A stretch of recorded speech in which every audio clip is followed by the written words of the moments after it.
So yeah, apologize for the wind, nothing to do about it, but this was such a great example of the type of thing I'm prepared for. Since today I didn't bring a stove on this trip, which is restrictive when I want to turn snow into water.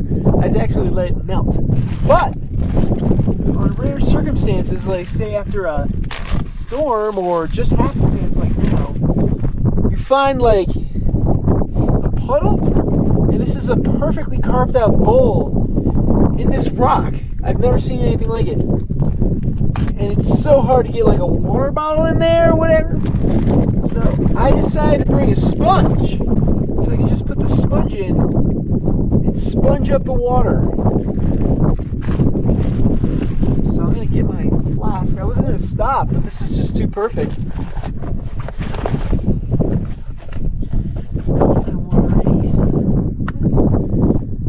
Sponge up the liquid.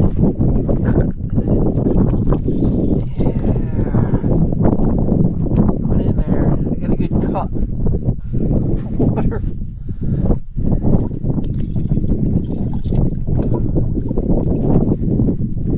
Alright. Oh. Proved to be effective. There you go. So, now that this is like, I'm not sure what other animal drank from this water, so I'm also going to treat the water now. So I don't get the shits in 2 ways. So I put my water treatment in the front here for easy access. This is just pre-mixed Acamera. I'm just going to put a couple drops. I'm pretty good about this. So, yeah. That's good. I mean, the more water I actually have, the better I will be at the job of melting snow.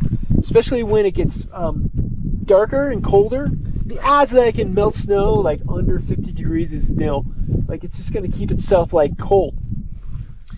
So, unfortunately for me, I'm going to gather a lot of snow and then go to sleep. And when I wake up, it's just going to be snow still. But, c'est la vie. All right, I have about a liter of water that's clean, so I can let this treat keep going on.